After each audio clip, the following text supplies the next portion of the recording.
Aufnahme läuft. Intro.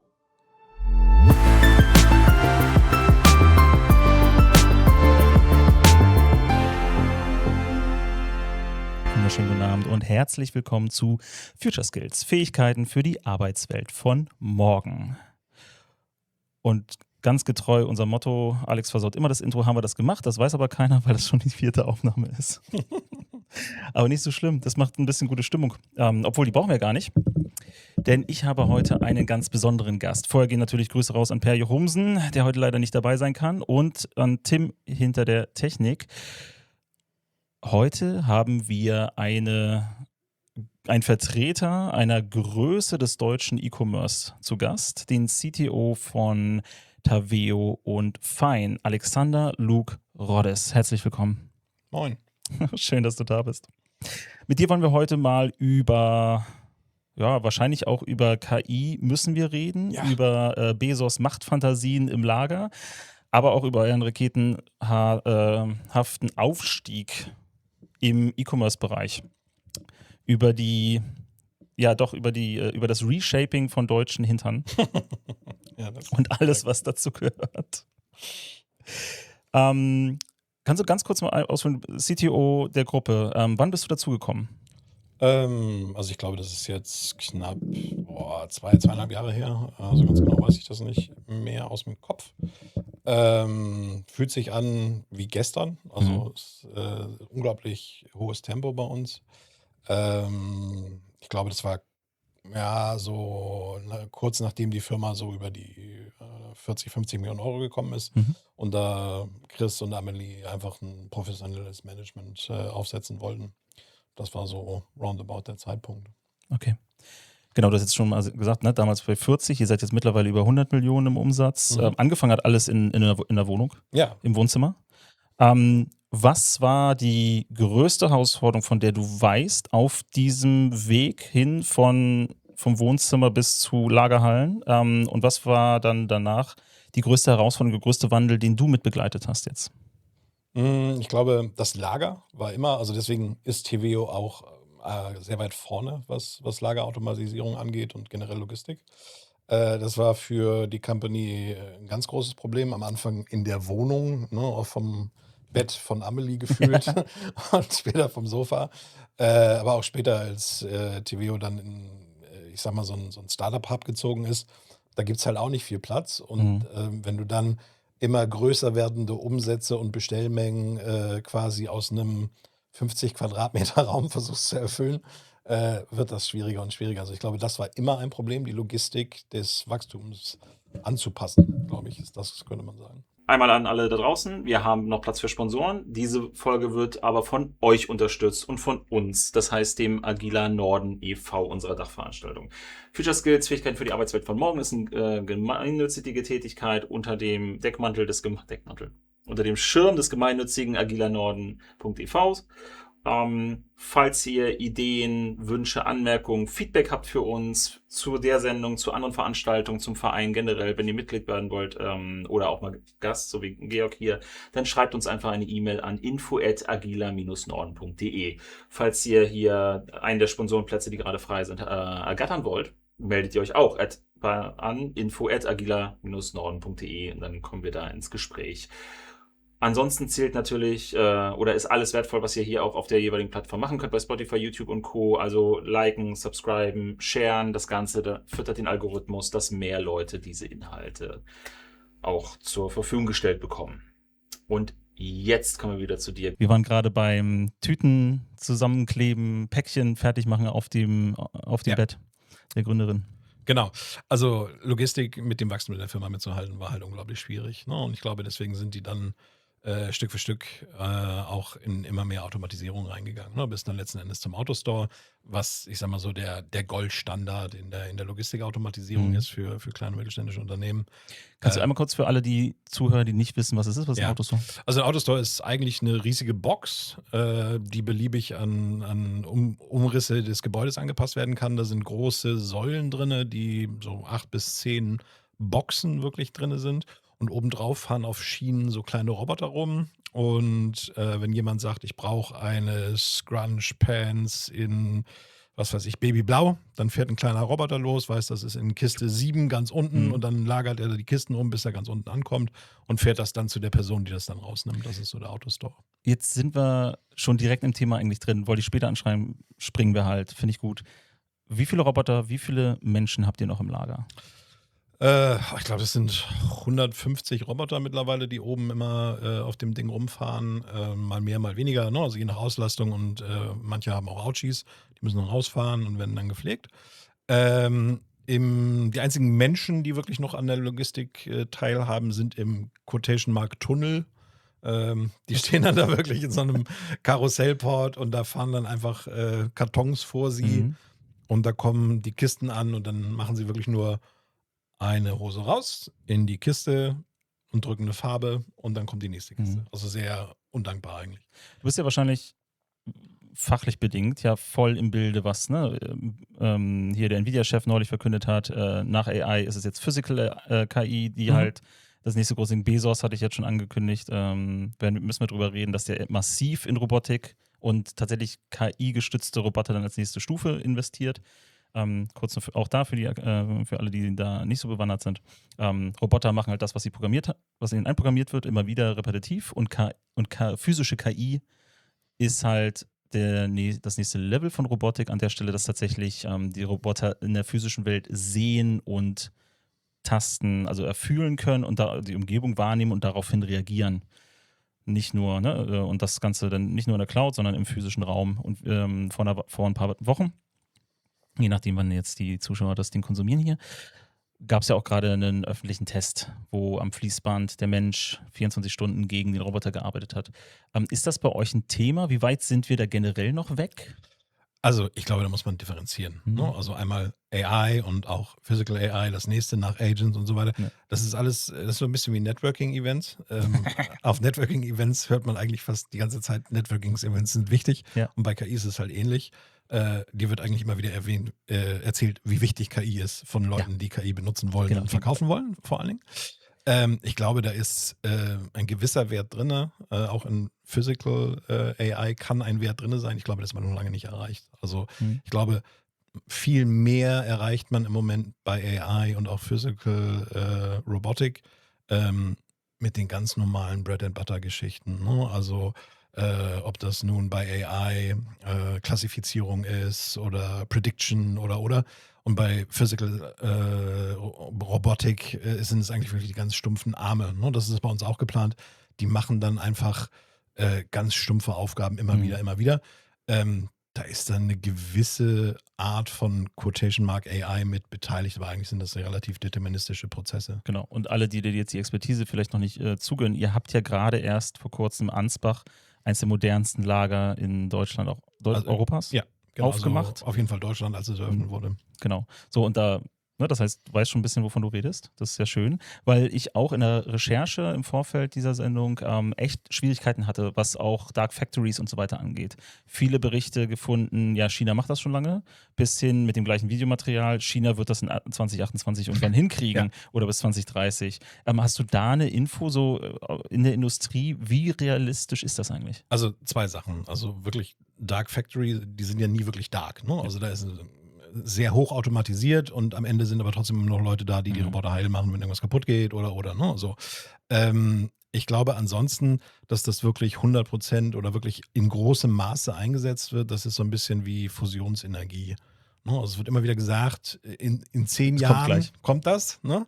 In Fusionsenergie 50, aber ich habe es noch nicht gesehen. Wie die Energiewende. Genau. Ja. Okay, das ist spannend. Wenn wir über Future Skills reden und gleich auch noch nachher über den Arbeitsmarkt im E-Commerce-Bereich und so weiter, würde mich jetzt nochmal das andere Ende des Spektrums interessieren. Wenn ihr da jetzt in Europa oder wenigstens in Deutschland technologisch vorne seid, wo ist denn so der Mittelpunkt, ich will nicht Mittelschicht sagen, der Mittelpunkt der E-Commerce-Szene? Wo steht denn eigentlich der Standard? Wie weit seid ihr davon weg? Ja, das ist eine gute Frage. Also ich sag mal, ganz, ganz oben Pinnacle ist natürlich Amazon, das kann man nicht anders sagen. Ich glaube, die sind einfach aufgrund der Geschwindigkeit und der langen Erfahrung einfach das Nonplusultra. Ich würde mal sagen, so kleine und mittelständische Unternehmen, ne, also bis, was weiß ich, 250 Millionen Euro auch irgendwo, da sind wir, glaube ich, kurz nach Amazon das, was geht. Da ist jetzt die letzte Automatisierung. Also wir haben ja schon, du musst dir das vorstellen, wir haben ja auch, da kommt ein LKW an, da fährt ein Roboter rein, holt die Palette raus, dann wird die automatisiert vereinzelt und ausgepackt und wird dann in den Autostore gepackt. So, das passiert halt auch schon alles automatisiert. Da ist dann nicht mehr viel, was dann noch zu automatisieren wäre, außer, und das ist natürlich eine unsympathische Meinung, die Menschen, die im Tunnel stehen. Und das ist halt immer das letzte Rest. Okay, cool. Ja. Wir werden wahrscheinlich sowieso wieder nochmal auf KI zu sprechen kommen. Aber was ist denn neben KI gerade der größte Treiber für Wandel in deiner Industrie? Ich glaube, also natürlich AI ist ein ganz großer Treiber im Sinne von AI-Commerce, wo aber jeder unsicher ist das eigentlich ein Ding? Passiert da was? Geht das? Ne? Das ist, glaube ich, eine Sache, die ist wie Mobile und Social früher.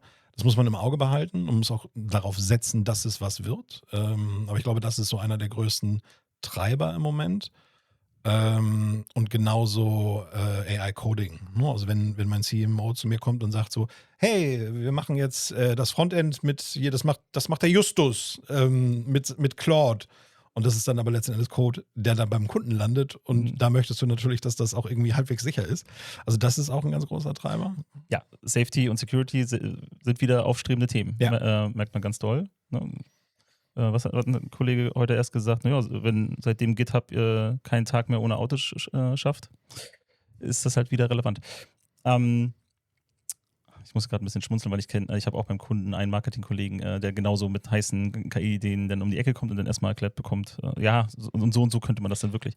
Und das ist halt sehr undankbar, ne? Also weil ist ja nicht so, dass ich sage, KI ist Kacke, aber ich habe, glaube ich, als einer ich bin so der Erwachsene im Raum, habe ich oft das Gefühl. und sagt dann also, ruhig, Brauner, wir müssen erstmal gucken. Ja. So, und ja, weil die Hürde halt auch so schnell ist. Ne? Du kommst damit sehr schnell weit, du kannst damit auch ein bisschen rumspielen und dann hast du ein schönes Ergebnis, so 80%. Und dann bei 81-82% des eigentlichen Lösungsraum, dann merkst du es. Ja. Und also dieser Grad ist ja so schmal. Also dieses Erwachsensein, wie du es jetzt beschreibst, ist gar nicht so weit weg. Aber wir reden hier von dem 19-Jährigen, der gerade aus der Schule rauswandert, zu dem 19-Jährigen, der schon mit einer Ausbildung und einer eigenen Wohnung zu Hause sitzt abends. So, ne? Also gar nicht despektierlich, aber schon relevant. AI-Commerce, auch da müssen wir wahrscheinlich einmal kurz reingehen. Das ist das Ersetzen der Google-Suchmaschine. Ich suche nicht mehr selber, sondern ich lasse meine KI, mein LLM auf die Webseiten gehen, das Ding crawlen und entsprechend mir die Angebote raussuchen. Das ändert natürlich auch das gesamte Feld der Suchmaschinenoptimierung, Listing auf Google etc., Ranking auch auf Shop, generell Webseiten, hin dazu, dass die Diskussion kriege ich auch mit online oder in meinem Umfeld. Müssen wir jetzt Metatext für die KIs schreiben? In welcher Form? Google hat vor ein paar Wochen ja auch einen Guide dazu veröffentlicht, wenn ich mich richtig erinnere. Ich glaube, es ist wichtig, dass man das tut. Ne? Also ich glaube, es sind diese Dinge, das ist wie Hausaufgaben machen. Ne? Also du musst die machen, einfach weil es sein könnte, dass das mal irgendwann explodiert und dann möchtest du dabei sein. Du musst aber auch damit rechnen, dass es vielleicht in eine ganz andere Richtung geht. Ne? Ich glaube deswegen, alles was geht, Low-Hanging Fruits, Sachen, die einfach sind, Sachen, die nicht alle Prioritäten der Firma umwerfen, die sind wichtig mitzumachen, aber trotzdem immer auch klaren Blick auf die Sachen zu haben, die wirklich Value bringen, die du messen kannst. Wie sieht das mit anderen Hype-Themen auf? Ich meine, fein mit Nahrungsmittel, Nahrungsergänzung, TVO mit Sportbekleidung, da sind wir im Fitnessbereich, ist ja keine Nische mehr, sondern ist ja eine Säule der Social-Media-Gewalt global gesehen ja auch. Inwieweit ist Influencer-Marketing, Social Media generell, jetzt auch das Home-Shopping neu auf TikTok integriert ist. Da höre ich auch mal wieder, dass China da schon viel weiter ist als wir und wir das auf dem Schirm haben müssen. Ist das ein Ding? Treibt das Veränderung? Also ich glaube gerade so TikTok-Shop, ne? Ist mit viel Brimborium live gegangen und alle waren, da geht was, und dann ist nichts passiert. Ähnlich wie AI. Aber es gibt Leute, die machen damit sehr eklatanten Umsatz. Also Christian Wolf, ne? Ich will ihn jetzt nicht irgendwie ins Bild rücken, aber der hat eine Taktik gefunden, mit TikTok-Shop sehr stark Geld zu verdienen. Ne? Und da strugglen viele Firmen. TVO ist da jetzt so Stück für Stück auf dem richtigen Weg gekommen mittlerweile. Aber das ist nicht einfach. Da gibt es halt auch keine Guidelines, kein mach mal so, ne? Sondern das ist halt alles Neuland. Spannend. Ich muss jetzt gerade überlegen, weil ich würde hier gerne in 3 verschiedene Bereiche abzweigen. Und das muss ich mir aussuchen, das war eklig. Ich mag keine Entscheidung treffen. Aber lass uns mal auf den Arbeitsmarkt gehen. Wir haben jetzt gerade schon kurz angesprochen, oder du hast es angeschnitten, dass diese, ich sag mal, die Schere immer weiter aufgeht auch. Die Leute, die KI verstanden haben oder die KI nutzen, die da noch ganz weit weg sind. Ja. Ich meine, im Alltag B2C sehe ich außer schlechten Werbespots, die eindeutig AI sind oder ein bisschen Texte auf LinkedIn und so weiter, wenig AI-Anwendungen, und B2B wird mir das um die Ohren geworfen und überall. Ja. Jede Chatbot-Integration kotze ich im Strahl in der letzten Zeit. Ich musste mich mit meinem Telefonanbieter eine Weile umschlagen. Grottig. Ja, das ist schmerzhaft. Absolut, Schmerzen. Dass da keine Option mehr drin ist, zu einem Menschen durchgelassen zu werden und so weiter. Wie sieht das denn bei euch im Arbeitsmarkt auf? Ne? Mit dem Wachstum auf 100 Millionen Umsatz seid ihr wahrscheinlich auch im Headcount trotz Roboter um einiges gewachsen. Was sind aktuell oder in der jüngsten Vergangenheit die Fähigkeiten, die Future Skills, die du bei neuen Bewerberinnen vermisst? Das ist eine gute Frage. Also ich glaube, gerade dass AI so ein gehyptes Thema ist, kommen viele dann einfach mit, ich habe hier diese 3 AI-Kurse gemacht und that's it, jetzt nimmt mich. Was bei uns aber einfach super wichtig ist Problemlösung an sich. Ne? Also nicht, ich prompte das jetzt mal irgendwie und dann spuckt mir das schon irgendwas aus, sondern wie gehe ich da mit anderen Kollegen an ein Problem ran und sorge für eine Lösung? Was sind die Fähigkeiten, die ich habe? Wie organisiere ich Problemlösungen? Ne? Also viel, viel mehr, dass eigentlich was passiert außerhalb von, ich prompte das mal kurz und dann entsteht da Code. Das sind die Dinge, auf die wir im Moment sehr stark Wert legen im Recruiting. Also noch mehr, als wir das vorher getan haben, weil der ganze Rest, ja, der passiert halt einfach. Mhm. Und was sind Fähigkeiten, die ihr bei euren bestehenden MitarbeiterInnen am meisten nachschult? Security-Bewusstsein, das ist gerade ganz aktuell. Irgendwas gezielt, also generell? Einmal Code, generelle Data Security, Awareness, nicht nur in der IT, sondern auch, also weil jeder hat mittlerweile die Fähigkeit, irgend so ein Skript zusammenzudödeln, ohne dass du das kontrollieren kannst. Ne? Und ich glaube, es muss auch nicht die Herangehensweise zu sein, Leute damit zu kontrollieren, sondern es muss halt irgendwie in der Firma eine Awareness geschaffen werden, dass bestimmte Dinge damit nicht gehen und nicht passieren sollen. Und dann generell auch ein gewisses Grundverständnis für IT-Security in der Gesamtbelegschaft schaffen. Also sowas wie, ich gebe meinem KI-Agenten nicht Zugriff auf Live-System. Alles passiert. Genau. Und in der IT selber, da geht es halt wesentlich stärker darum, auch auf automatisierte Threats zu reagieren. Wie gehe ich damit um, dass irgendjemand 8000 Agents auf meine Webseite loslässt und die spuckt dann aus, was die Webseite alles falsch macht und wo ich da mich reinlöten kann. Ne? Also wie geht man damit um? Wie schafft man das automatisiert zu begegnen, was halt noch niemand so richtig auf der Pfanne hat und auch noch nicht Sind kann. Attacken mehr geworden, DDoS etc.? Also bei uns zum Glück nicht. Was halt extrem wird, sind diese ganzen Fake-Seiten. Ja. Also du machst eine weg und 10 neue entstehen. Das war früher schon ähnlich, ne? Aber mittlerweile ist es halt einfach nicht mehr Herr zu werden. Das ist ganz krass. Und auch wirklich gut gemachte teilweise. Ne? Also, beziehungsweise sehr schwer herauszufinden, ne? Über Videogenerierung, Sprachgenerierung, dann ja auch mit entsprechenden Testimonials befüllt teilweise. Ne? Wenn wir oder im Social-Media-Bereich dann auch, klar, gibt es viel schäbigen Kram, der mal schnell husch husch, aber einiges, wo auch wirklich Energie reinfließt, kriminell dann entsprechend. Krass. Wo siehst du denn bei dir und deinem Führungsteam die Future Skills? Also wo müsstet ihr umdenken in den letzten Jahren? Ich glaube, das Thema Büro ist gerade weil physisch. Ja, genau. Da sind wir noch sehr, sehr on-premise unterwegs. Also ich habe ein bisschen mehr Remote-Kapazität in die IT jetzt rein quasi. Also die IT arbeitet für Remote. Da ist, glaube ich, viel Möglichkeit, nochmal drüber nachzudenken. Ich glaube, das Thema AI als solches im Führungsstab ist halt auch nur außer bei dem CMO von uns und also Philipp und mir nicht so richtig präsent. Am ehesten bei Richard, unserem CFO, noch so, aber das ist einfach ein ganz großes Thema. Und damit meine ich eher Quotation Mark normale AI, ne? Also nicht jetzt generative AI, Agents, bla bla bla, Sondern LLMs und also ganz normale neuronale Netzwerke, Klassifizierer, bla bla bla. Ne? Also wirklich Oldschool AI. genau, die so ein bisschen Drecksarbeit auch abfängt. Ne? Protokolle erstellen, Tabellen auslesen, etc. Genau, die anhand von Daten Predictions machen. Ja. Also da machen wir relativ viel. Das ist auch eine Sache, wo wir relativ viel Wert drin haben. AI-basierte Predictions from Demand. Also so quasi, was müssen wir sourcen in den nächsten 6 Monaten, basierend auf unseren Never-Out-of-Stock-Artikeln.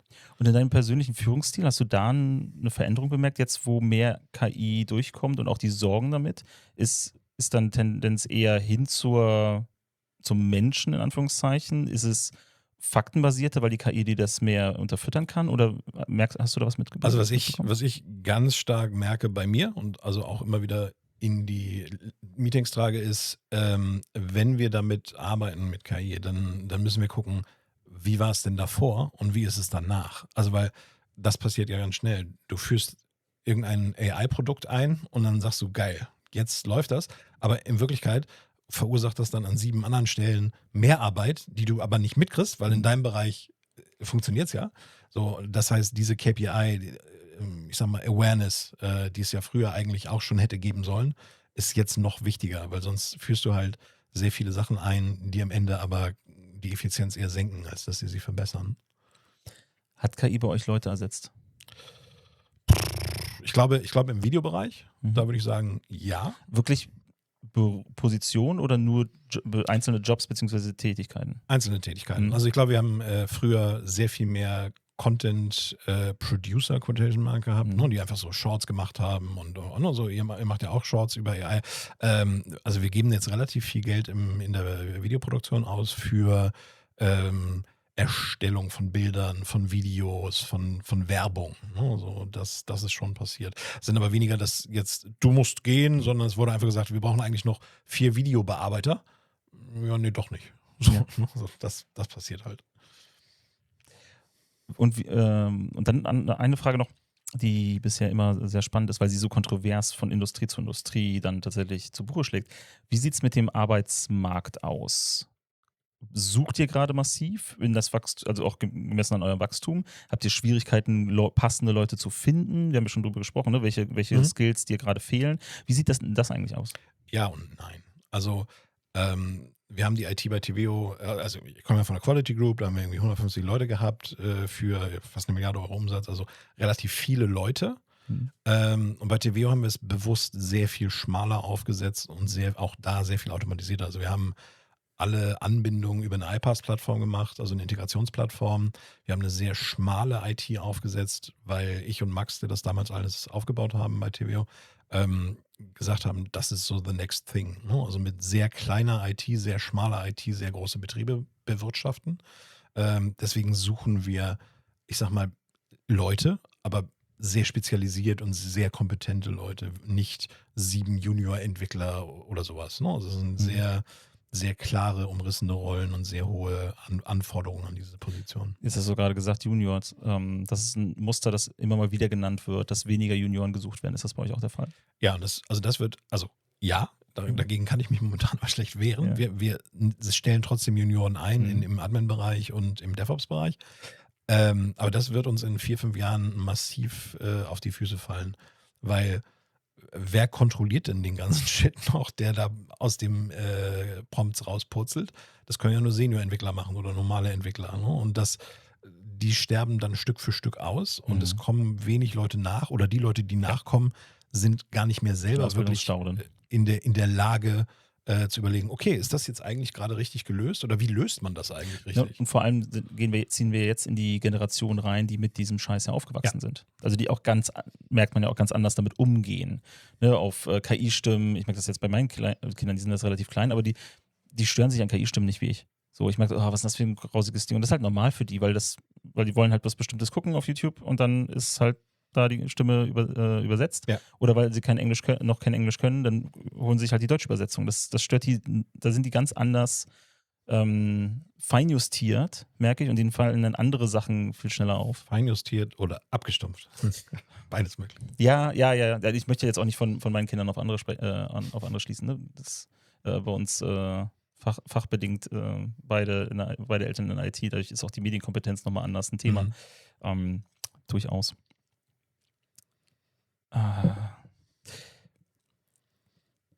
Wo schlagen wir jetzt nochmal den Bogen wieder hin? Es gibt so viel. Und du hast ja gesagt, du musst ja pünktlich raus.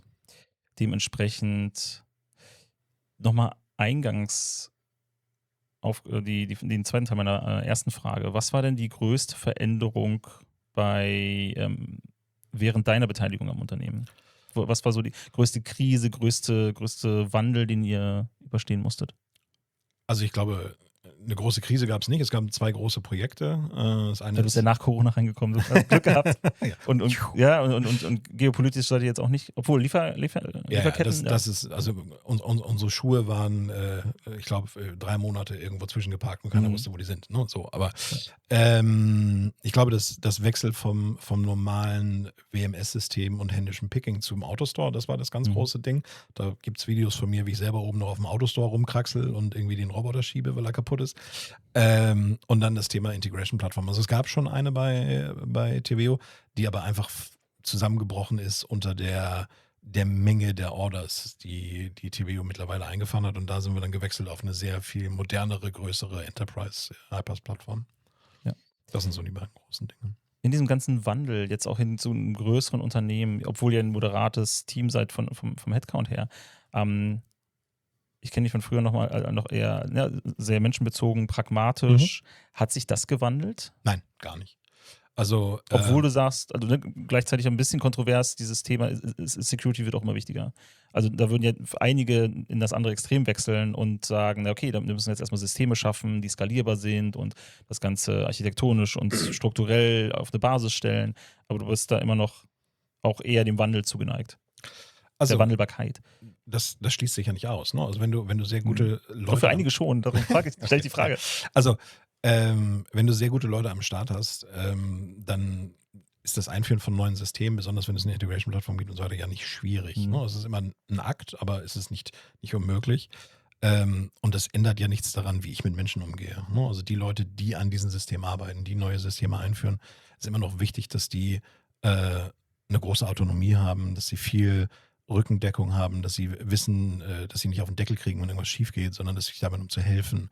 Und dass auch die Führungskräfte, die ich eingestellt habe, da sind, um zu helfen und auch mit den Leuten vernünftig umgehen. Also ich glaube, es hat sich nie geändert, wie ich sehe, dass performante Teams und performante Abteilungen funktionieren. Also das hat sich, glaube ich, nie geändert, wird sich auch nicht ändern. Wie sieht das eigentlich vom Shop-System generell aus? Habt ihr ein monolithische, oder setzt ihr da auf den Quasi-Standard mit Shopify immer noch? Oder habt ihr ein selbstgebautes System? Nein. Oder? Würde ich auch nie machen. Genau, da würde ich hinaus. Also, was ist euer strategisches Gedanken? Also Shop-System sowieso hätte ich nie selber gebaut. Aber ja, und viele andere sagen ja, nee, das muss aus einer Hand kommen, wir müssen es ja auch verändern können. Und ich sehe ja dann auch, komme ja auch ein bisschen aus dem E-Commerce-Bereich, und ich sehe da halt auch die Krux drin, ja, einerseits habe ich dann alles gebaut und weiß, wie es funktioniert, andererseits ist aber meine Veränderungsfähigkeit dann auch sehr entschleunigt. Ja, also ich glaube, ich weiß nicht, wo das war, aber irgendjemand hat mich gefragt, ob ich denn nicht Angst hätte vom Vendor-Login. Und ich glaube, nee, weil irgendwann bist du so groß und die Software, die du benutzt, ist auch so groß, Shopify, dass, ja, du hast ein Vendor-Login, aber du bereitest dich darauf vor, dass du vielleicht mal irgendwann davon weggehen musst, aber eigentlich willst du das nicht. Ne? Du kümmerst dich darum, dass du eine gute Partnerschaft mit denen hast, du integrierst das in die Systeme so, dass das irgendwie abkapselbar ist.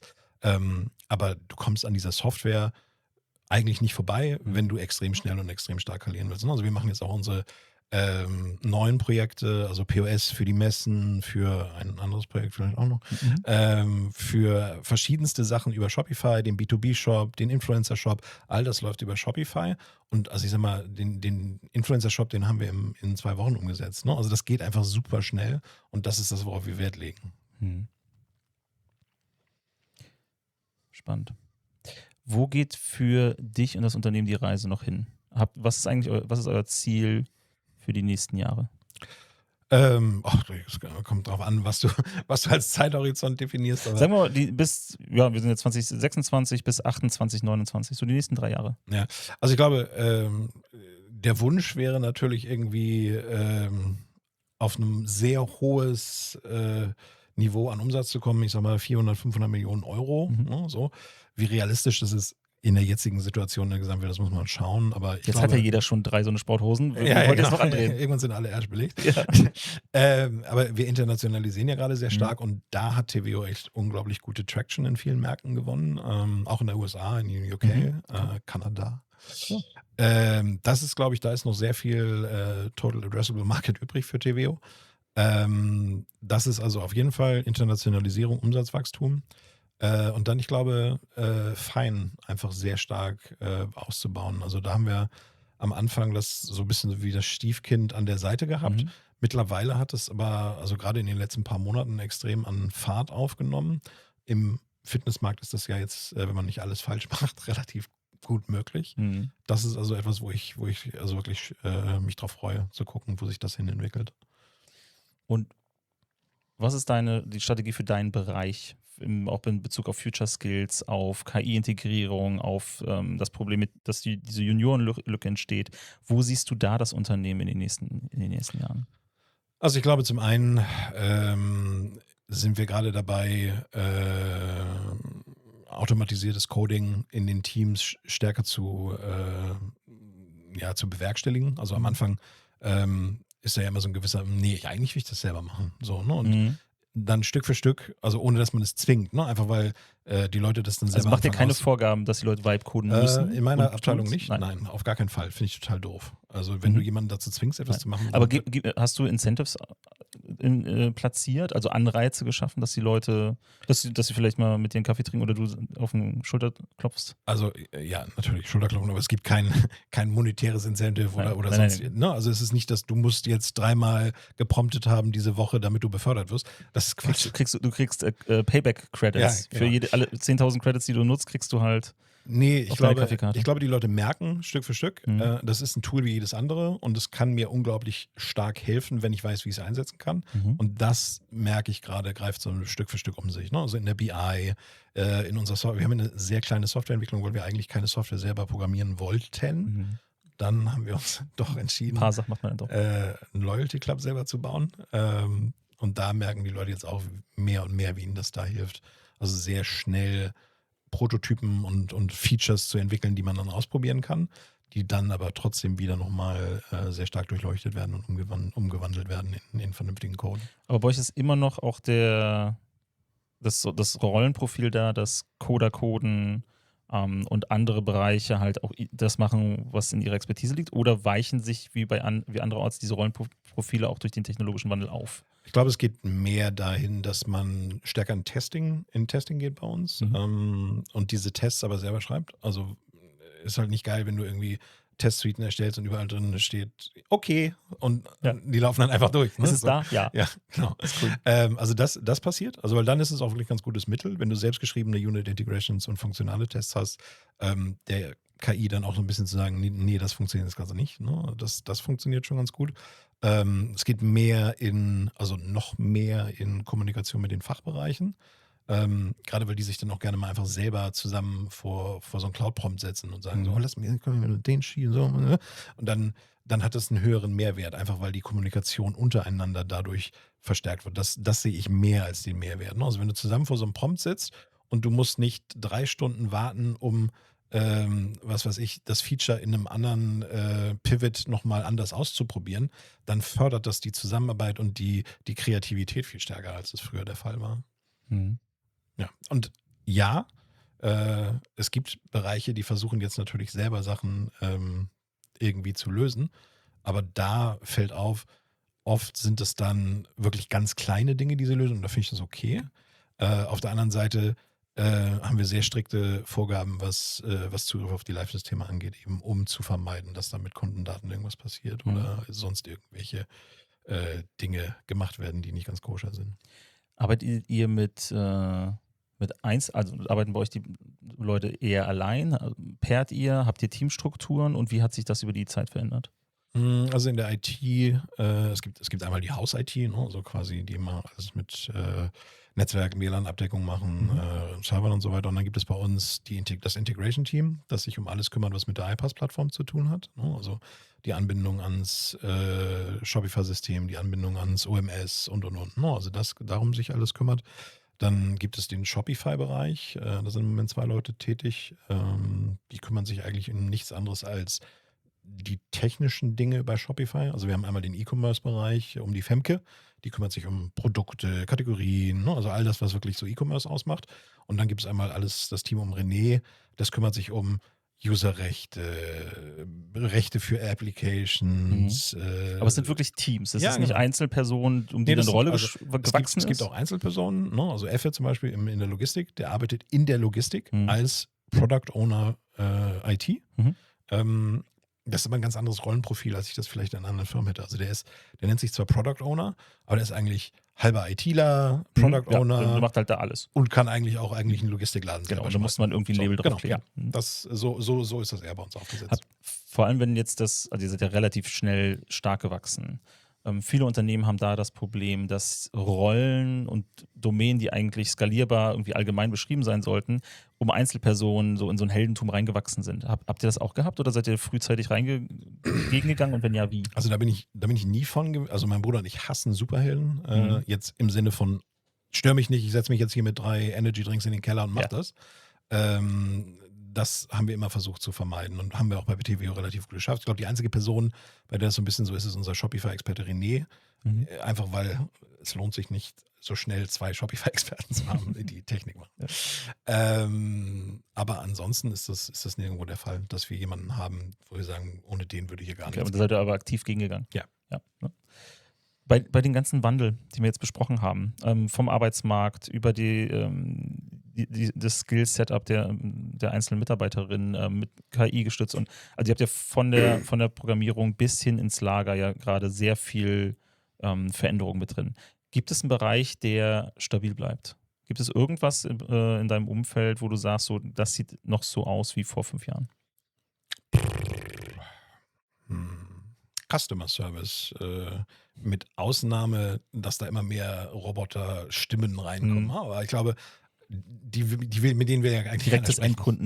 Endkundengeschäft. Genau. Ja. Also ich sag mal, das Endkundengeschäft ist immer noch das Gleiche. Du musst dich immer noch anpöbeln lassen, du musst immer noch versuchen, eine sinnvolle Lösung zu finden, du musst immer noch sehr clever sein in Kundenfragen. So, das hat sich, glaube ich, Genau, weil anders als im Einzelhandel habt ihr ja dann nicht beim Point of Sale den Kontakt, sondern eher hinten raus. Ja, also vor allem, wenn sich Leute beschweren. Genau. Du kriegst nie einen, der sagt, hey, danke, dass die Lieferung nur einen Tag gedauert hat. Sondern mein Arsch passt nicht in die Hose, ihr seid schuld. Ja, genau.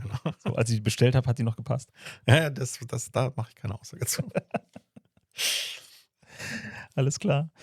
Tim, wie sieht's mit der Zeit aus? Wir müssen langsam in den Abschluss gehen. Ja, alles klar. Schade. Aber lass uns das mal gekonnt, ohne dass es einer mitkriegt, jetzt rumschwenken. Was sind eigentlich deine Future Skills? Was hast du für dich auf dem Zettel als Führungskraft in deiner Rolle als CTO, organisationstechnisch? Hast du dir für die nächste Zeit schon Bücher, Konferenzen, Trainings, Weiterbildungsprogramme rausgesucht? Was ist eine Fähigkeit, an der du arbeiten möchtest? Arbeiten musst. So doof das klingt, Operations. Also das ist nicht nur möchte ich, sondern tue ich. Also ich bin als CTO extrem viel in den Operations-Themen drin bei uns. War ich auch in der Company davor schon relativ viel, aber jetzt noch mal mehr. Da will ich mich auch irgendwie ein bisschen nicht nur irgendwie learning on the job, sondern einfach noch mal ein bisschen gucken, wie betreibt man eigentlich eine gute Logistik, so doof das als CTO klingt. Ja. Aber das ist Themenfeld. AI, ja natürlich. Ne? Also was sind Wege, AI sinnvoll einzusetzen, aber auch generative AI sinnvoll einzusetzen und wie misst man das? Ne? Also das ist so ein bisschen wie misst man den Output von Softwareentwicklung, aber jetzt nochmal gefühlter, weil alle geil finden, wie AI-Agents, aber letzten Endes ist ja nichts anderes. Du musst ja eigentlich messen, wie viel greifbaren Mehrwert hat es gerade geschaffen. Und das war bei Menschen schon schwierig. Und jetzt ist es mit einer Software, die dir sehr gut vorgaukeln kann, sinnvoll. Vor allem durch Halluzinationen und sowas. Genau. Ne? Also es wird dir ja stärker als im Kontakt mit den meisten Menschen noch suggeriert, dass das cool ist und was das alles, warum das cool ist. So, und hey, tolle Idee und jetzt können wir hier und ich sag dir mal den Tipp und ne, hast du noch daran gedacht? Ja, gute Berater haben das auch schön verpackt, aber im normalen Menschenkontakt war das dann, hier ist die Lösung, willst du es dir angucken? Und also wenn ich mit AI selber arbeite, und da will ich hin, ne? Also irgendwie, da gibt es noch nicht viel. Wie schafft man es automatisiert? Weil du musst ja irgendwie überprüfen, was da alles generiert wird. Und im Moment ist die Lösung, nicht deterministische Prozesse auf nicht deterministische Prozesse prüfen zu lassen, was eigentlich Quatsch ist. Da irgendeine Herangehensweise zu finden, das ist, glaube ich, ein wichtiger Aber das Faktor. heißt für dich als Führungskraft oder speziell auch im CTO-Bereich ist halt ein Future Skill, sich auch mehr mit KI zu beschäftigen. Definitiv. Und vor allem die Schwächen. Und das, was KI nicht abdeckt. Ne? Weil es ist ein gehyptes Thema und wir müssen darauf achten, dass es nicht alles ersetzt, dass es noch nicht viele Sachen noch nicht ersetzen kann. Und diese Lücken muss man, oder diese blinden, das dürfen keine blinden Flecken sein. Genau, und auch nicht zu verpassen, wenn sich die Dinge in eine Richtung entwickeln, die noch schneller wird, noch mehr Fahrt aufnimmt und zu gucken, ist da wirklich was? Ne? Weil das darf man einfach nicht verpassen, wenn es Und so ist. das finde ich einen sehr wichtigen Punkt, weil auch in der Recherche vorher, in eurer Unternehmensgeschichte ist ja diese Veränderbarkeit, ne? Also diese Fähigkeit auch zum Wachstum und die Technologien dann einzubauen, ein herausstechendes Merkmal.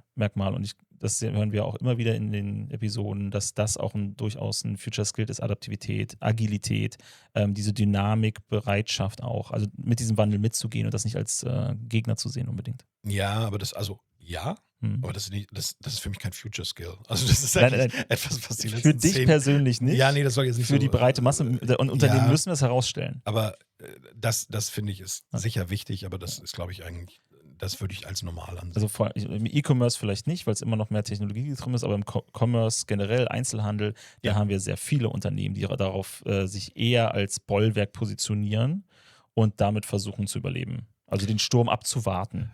Ja, das ist eine Wette, die man auch machen kann, eventuell. Ja. Ne? Also, weil irgendwann möchte ich halt nicht mehr vielleicht diese völlig smoothen AI-Bilder, sondern dann will ich wieder irgendjemanden sehen, der eine Narbe hat oder in meinem Anzug vielleicht auch irgendwie hässlich Alleine ist. schon, So? dass sich im Social Media die Leute ihre Lavalier-Mikrofone an alles Mögliche klemmen, damit man auch sieht, dass es echt ist und nicht.